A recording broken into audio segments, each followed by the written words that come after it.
નમસ્કાર બાળકો, મારી YouTube ચેનલ પર ફરીથી આપ સૌનું હાર્દિક સ્વાગત કરું છું. બાળકો, આપણે પ્રકરણ 1, 2 અને 3 ની વાત કરી.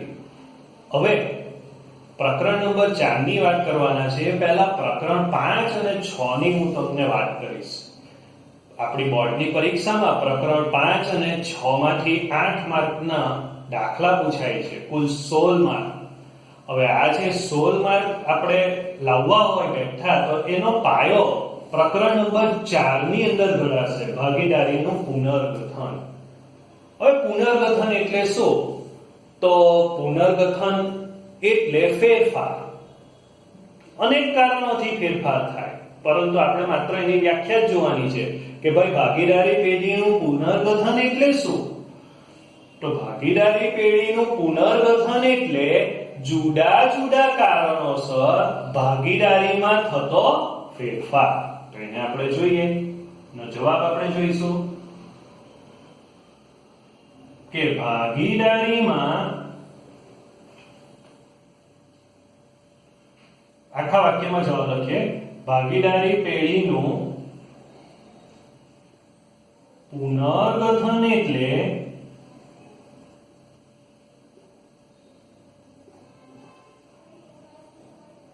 જુદા જુદા કારણોસર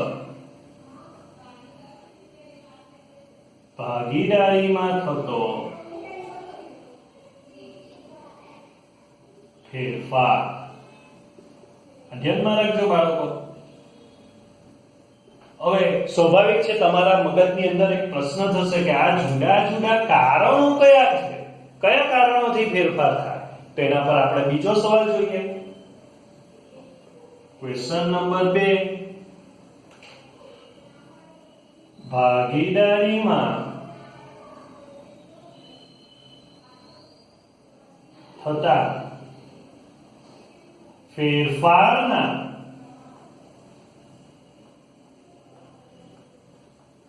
કારણો જણાવો.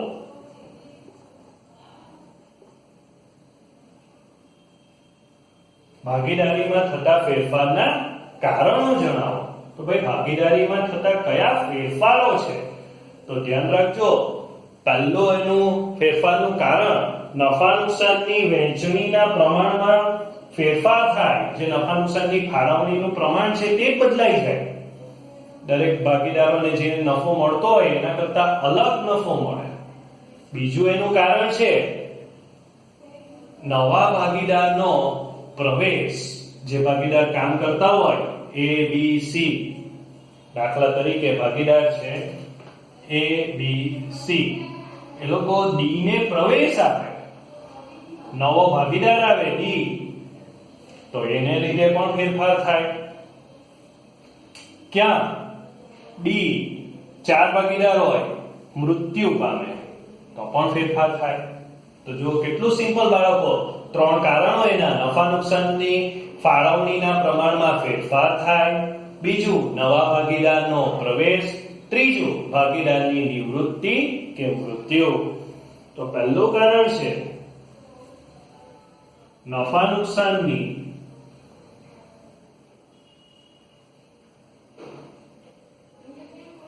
ફાળવણીના પ્રમાણમાં ફેરફાર. બીજું કારણ નવા ભાગીદારનો પ્રવેશ. ત્રીજું કારણ બાળકો ભાગીદારની નિવૃત્તિ કે મૃત્યુ. આ 3 કારણથી ભાગીદારીમાં ફેરફાર થતા હોય છે. તો એ ધ્યાનમાં રાખજો. હવે સ્વાભાવિક છે કે આપણા મગજની અંદર એક પ્રશ્ન થાય કે નફા નુકસાનની ફાળવણીના પ્રમાણમાં ફેરફાર કયા કારણથી થાય? તો એ આપણે ત્રીજો સવાલ જોઈએ. ક્વેશ્ચન નંબર 3, નફા નુકસાનની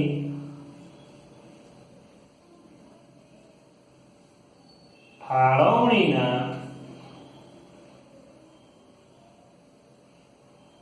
પ્રમાણમાં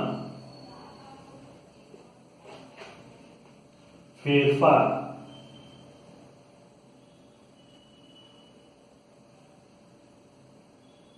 કયા કારણથી થાય છે? ધ્યાન રાખજો, કયા કારણથી એનો ફેરફાર થાય છે. પહેલું કારણ એ કે જે ભાગીદાર પેઢીનું સંચાલન કરતો હોય એની તબિયત બગડી જાય. એકાઉન્ટની ભાષામાં શુદ્ધ ગુજરાતી શબ્દમાં કેવું હોય તો એની નાદુરસ્તીને કારણે હવે ધંધાનું સંચાલન કરી શકે એમ ન હોય. ટૂંકમાં કોઈ ભાગીદાર તેની નાદુરસ્તીના કારણે સંચાલન કરી શકે એમ ન હોય.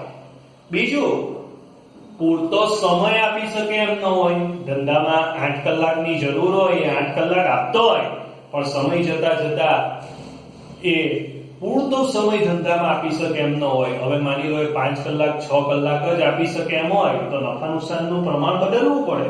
કારણ કે બીજા ભાગીદાર એમ કે તું ઓછું કામ કરે છે તો તને નફો પણ એટલો ઓછો મળવો જોઈએ.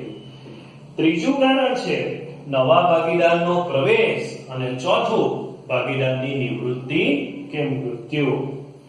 તો પહેલું કારણ જોઈએ,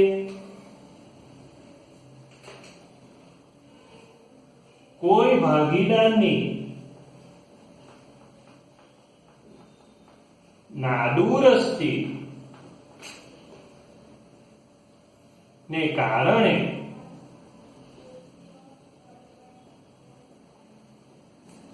ધંધાનું સંચાલન કરી શકે એમ ન હોય. નાદુરસ્તી એટલે તબિયત ખરાબ હોય તે. બીજું કારણ એનું બાળકો ધંધામાં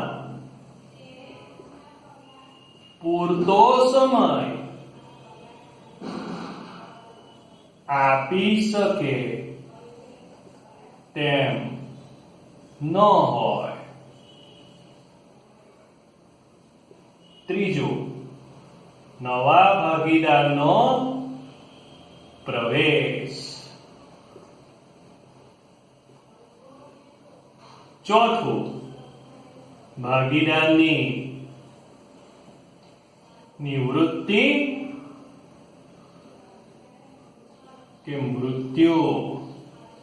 આ ધ્યાનમાં રાખજો, પૂરતો સમય આપી શકે એમ ન હોય, નવા ભાગીદારનો પ્રવેશ અને ભાગીદારની નિવૃત્તિ કે મૃત્યુ. આ કારણથી નફા નુકસાનની ફાળવણીના પ્રમાણમાં ફેરફાર થાય છે. હવે બહુ જ અગત્યનો ટોપિક, ભાગીદારીના પુનર્ગઠન વખતે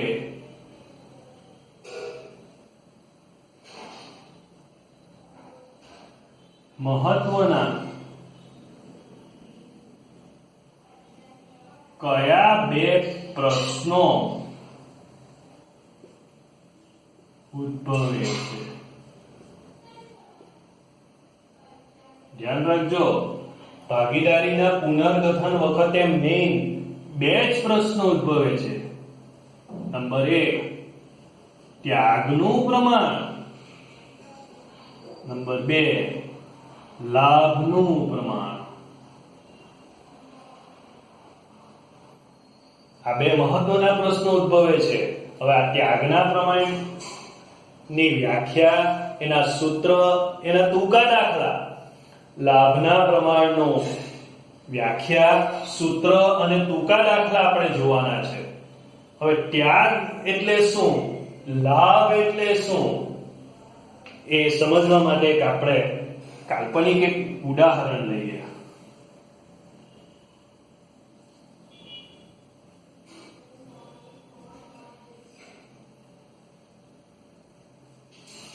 ત્રણ બાળકો છે. ધ્યાન રાખજો, 3 બાળકો છે.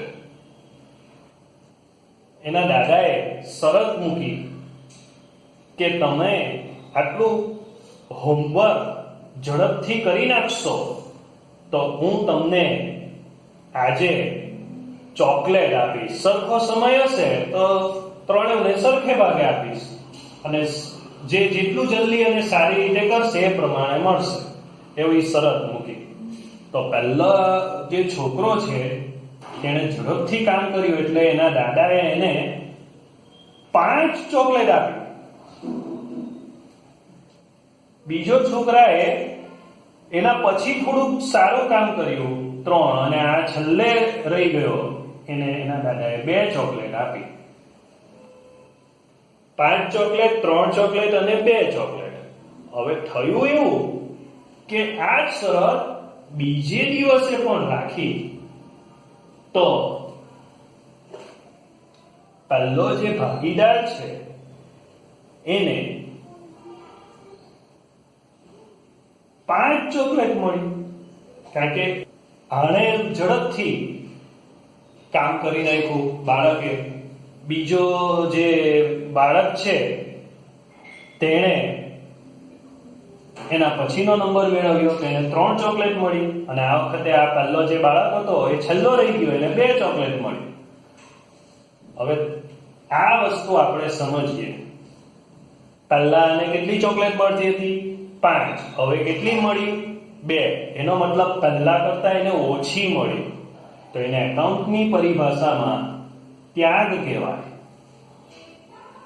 આ બાળક જોઈએ, પહેલા એને કેટલી મળતી હતી? 2. હવે એને કેટલી મળી? 5. એનો મતલબ એ લાભ મેળવે છે.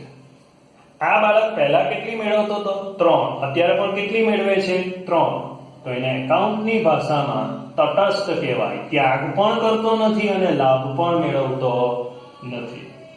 તો આના ઉપરથી બાળકો ત્યાગના પ્રમાણની આપણે વ્યાખ્યા સમજીએ અને લાભના પ્રમાણની આપણે વ્યાખ્યા સમજીએ કે ત્યાગ. હવે બાળકો આપણે તફાવત જોઈએ. ત્યાગનું પ્રમાણ અને લાભના પ્રમાણનો તફાવત જોઈએ. પરીક્ષાની અંદર તમને 3 માર્કનો તફાવત પૂછાય તો આ 3 મુદ્દા લખવાના. આ તફાવત એટલા માટે બાળકો બહુ જ અગત્યનો છે કારણ કે ત્યાગના પ્રમાણ અને લાભના પ્રમાણના જે 3 મુદ્દા છે એમાં 6 ક્વેશ્ચનો પણ છુપાયેલા છે. પહેલો સવાલ ત્યાગના પ્રમાણની વ્યાખ્યા. તો સાથે સાથે એનો મુદ્દો જોઈએ કે જ્યારે ચાલુ ભાગીદારો વચ્ચે નફા નુકસાનની વહેંચણીના પ્રમાણમાં ફેરફાર થાય ત્યારે અમુક ભાગીદારને નફાનો ભાગ જે ફેરફાર પહેલા મળતો હતો તેનાથી ઓછો મળે છે. પેલું ઉદાહરણ જોઈ લો કે પહેલો બાળક 5 ચોકલેટ મળતી હતી એને હવે 2 ચોકલેટ કાં 3 ચોકલેટ જ મળે તેને ઓછી મળી એ ત્યાગ કહેવાય. તો નફાનો ભાગ જે ફેરફાર પહેલા મળતો હતો તેનાથી ઓછો મળે છે. તો જે પ્રમાણમાં નફાનો ઓછો ભાગ મળે છે તે પ્રમાણે ત્યાગનું પ્રમાણ કહેવાય.